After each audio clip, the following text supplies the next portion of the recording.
2025년 대림절 마지막 주일인 네 번째 주일이 되었습니다. 4일이 지나면 성탄절 아기 예수님의 오심을 경배하게 될 텐데요. 2000년 전 먼 과거의 역사를 기억하는 차원에서만이 아니라 베들레헴에 오셨던 그분이 세상을 구원하시며 완성하시기 위해 다시 오실 왕이 되신다는 고백과 함께 영광을 올려드리는 날이 되어야 할 것입니다. 예수 그리스도의 나심이라는 소제목이 붙어있는 오늘 본문 마태복음 1장 18절에서부터 25절은 마리아와 요셉의 정혼, 천사의 고지, 요셉의 고뇌, 아기의 이름에 대한 의미, 출생, 이러한 순서로 내용을 담고 있습니다. 남녀가 가정을 이루고 자녀를 낳는 일은 생애의 가장 큰 기쁨 중에 하나이죠. 세상의 비밀에 관해 성숙한 태도로 직면할 수 있는 시선을 열어주기도 하고 삶이 주는 신비, 그 한 겹을 뚫고 들어가 창조주 하나님과 인간에 대해서 생각할 수 있는 계기를 마련해 주기도 합니다. 최선의 정성과 돌봄으로 아기 앞날을 축복하는 순전한 마음으로 이름을 지어주는 일련의 과정 모두가 성스러운 일이라 하겠습니다. 유대 베들레헴에 나신 아기 예수님의 탄생 기사를 보면 이러한 신비와 성스러움이 차분함과 온화함 속에 전하여지는 것 같지만 인간 세계에서 보장되어야 할 안전과 안정, 지인들의 축하, 만족스러운 보살핌을 통해서 그것을 발견할 수 있는 것이 아니라 천군과 천사의 보호, 하늘과 땅의 경배, 하나님의 임재가 가져오는 평화를 통해 실현되고 있음을 볼 수 있습니다. 천사는 아기의 이름을 예수라고 가르쳐 주었습니다. 그 이름은 히브리어 이름 여호수아가 축약된 형태, 곧 여호와는 구원이시다 라는 뜻입니다. 마태복음은 설명을 덧붙이는데요. 이는 그가 자기 백성을 그들의 죄에서 구원할 자이심이라. 여기서 자기의 백성이라는 말 속에는 이분, 곧 이 아기가 왕이시다 라는 의미를 품고 있습니다. 이 왕이 백성으로선 도저히 해결할 수 없는 문제, 참 인간됨, 그리고 자유함, 죽음으로부터의 해방, 이처럼 궁극적인 필요들을 해결해 주시는 왕이 되신다는 겁니다.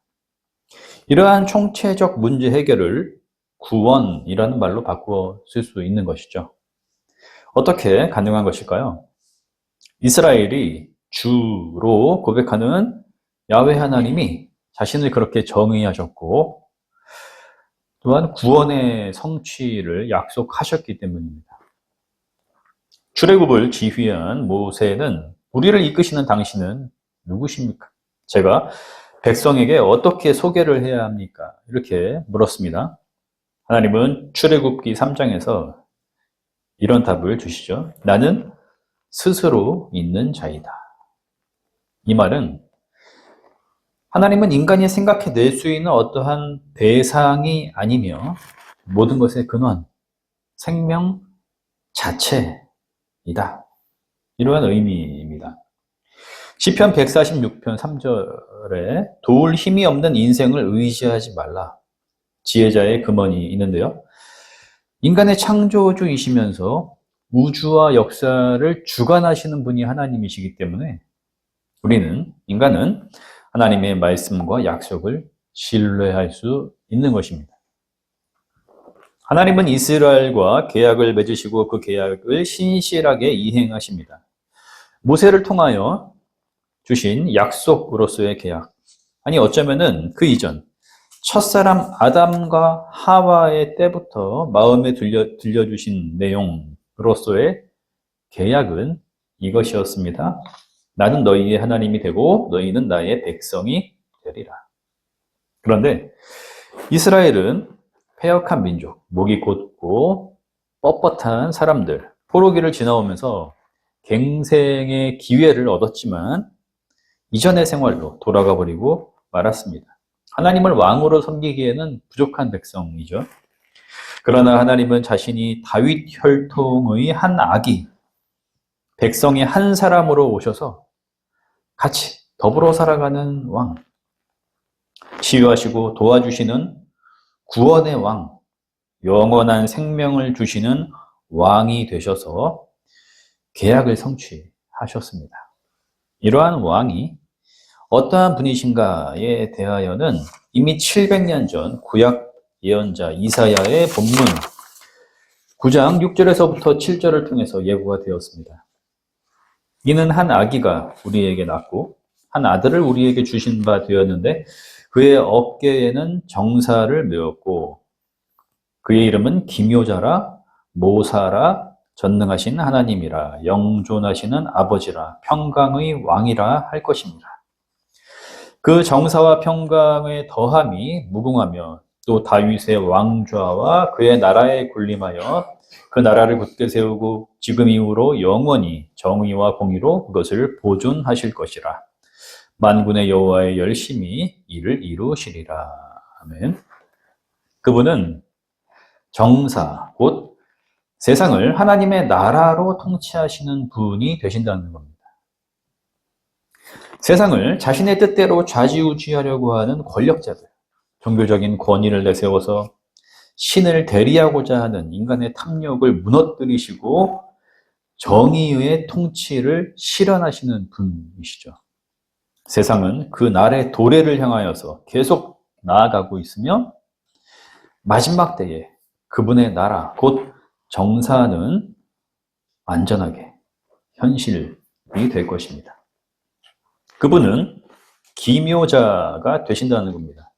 인간의 헤아림으로 판단할 수가 없는 분, 세상의 기대와 요구의 방식에 응하지 않으시는 분, 돈이나 권력이 아닌 참된 자유와 평화의 방식으로 우리에게 오시는 기이하시면서도 유일무이하신 진실하신 왕, 그리고 참된 인간이십니다.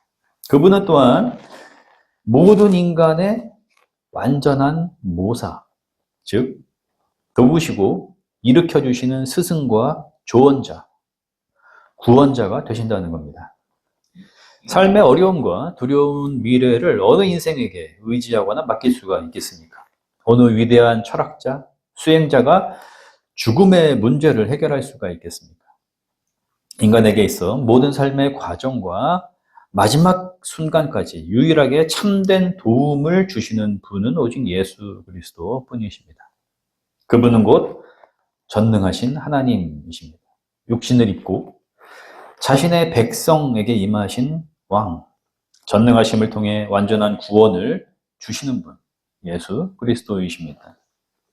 그분은 영존하시는 아버지, 곧 영원한 생명과 모든 존재하는 것의 근원이 되시고 우리에게 영생과 기쁨을 허락하시는 좋은 아버지가 되십니다. 어거스틴이 인간은 오직 하나님의 품 안에서만 자유와 참된 안식을 누릴 수가 있습니다. 라고 최종 고백하였듯이 예수 그리스도는 자비와 온유하심으로 이 모든 것들을 우리에게 선물로 내어주시는 평화의 왕 하나님이 되십니다. 인간의 노력과 갈망 그리고 마땅한 표현의 반응을 통해서 이러한 일들이 진행되는 것이 아닙니다. 하나님의 뜻, 곧 백성을 향한 자비와 사랑에서 비롯되는 열정, 곧 하나님의 열심이 이 위대한 사역을 이루는 것입니다.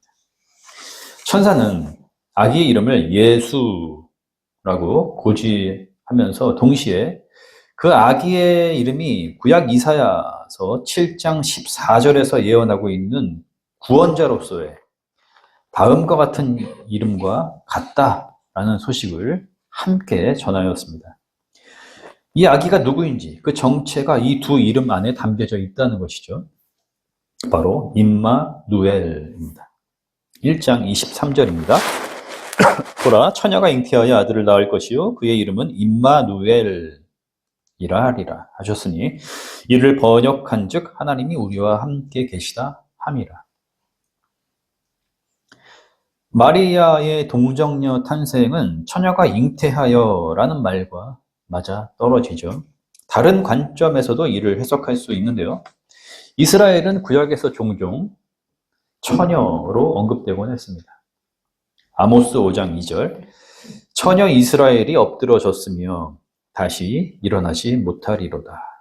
열왕기하 9장 2절과 이사야 37장 22절에 처녀 딸 시온이 그 예입니다.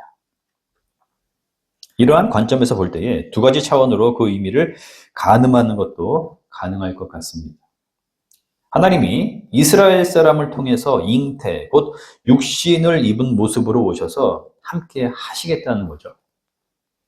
다른 하나는 하나님이 파트너가 필요한 처녀이면서 신랑의 사랑을 통해서 존재의 기쁨을 온전히 충족할 수 있는 처녀로 묘사된 이스라엘과 함께 하시는 완전한 신랑이 되신다는 것이며 구원자로 임하신다는 겁니다. 예수 그리스도는 이스라엘과 함께 하시는 하나님의 방식으로 자신의 백성을 죄에서 구원하시는 겁니다.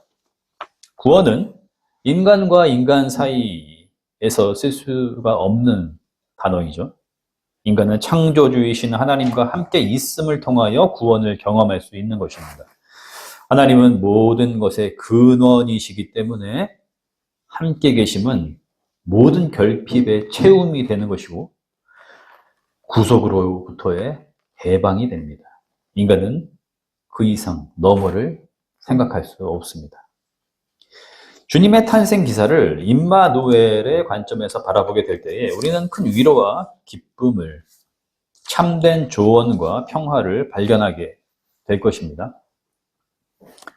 순교자 본회퍼 목사님의 대림절 설교집을 보면 감옥에서 이 절기와 성탄을 맞이하면서 부모님께 편지글을 쓰는 장면을 볼 수가 있는데요.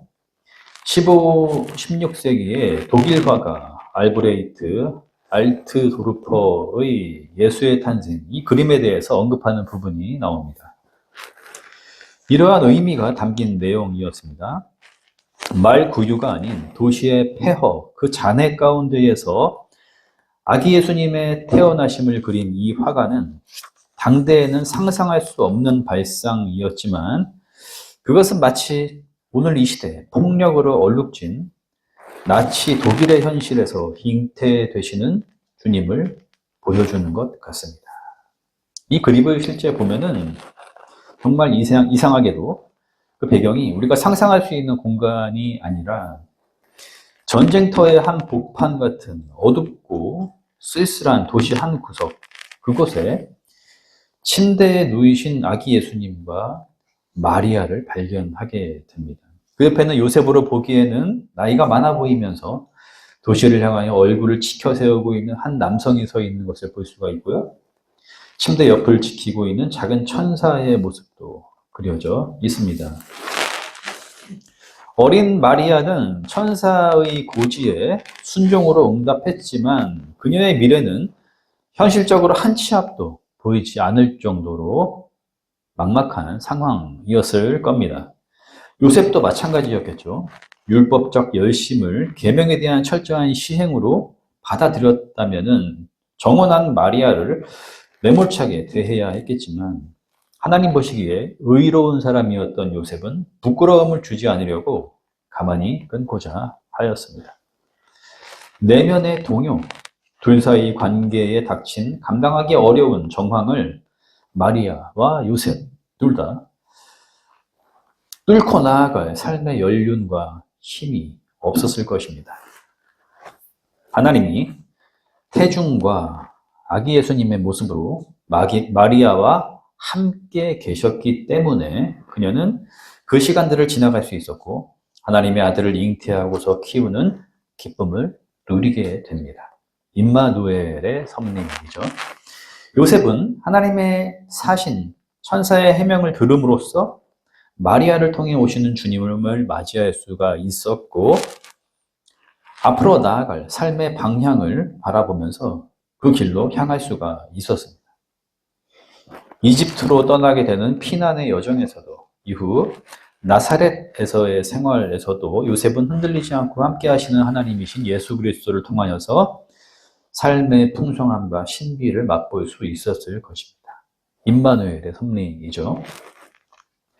하나님은 천사에게 지시하여 들판에서 양을 치던 목자들을 부르셨고 이들이 아기 예수님을 대면하여 경배하게 함으로써 하나님이 백성과 함께 하신다라는 직접적인 확증을 보여주셨으며 별을 통해 동방으로부터 온 박사들이 경배하게 함으로써 임마누엘 사건이 이스라엘에 국한된 것이 아니라 온 인류에게 미치는 기쁨의 소식이 된다는 것을 세상에 드러내셨습니다.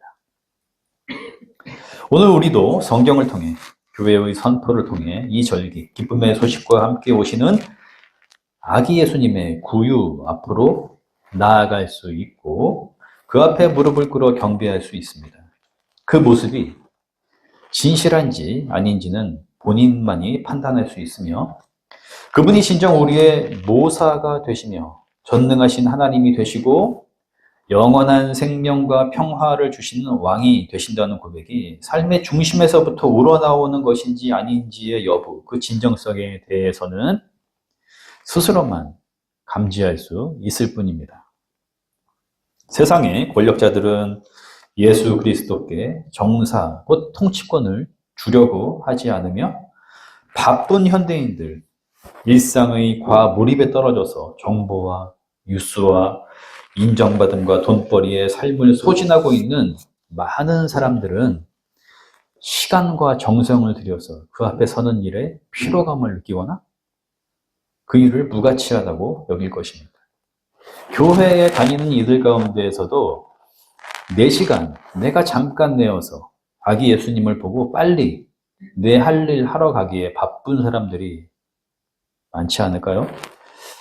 그 자리를 간헐적인 부담으로 찾고 있는 것은 아닌지, 잠시 지체하는 것도 불편해서 얼른 내가 마음대로 할 수 있는 나의 공간으로 피하고 싶은 사정에 떨어져 있는 것은 아닌지 이 주일에 돌아봐야 하겠습니다.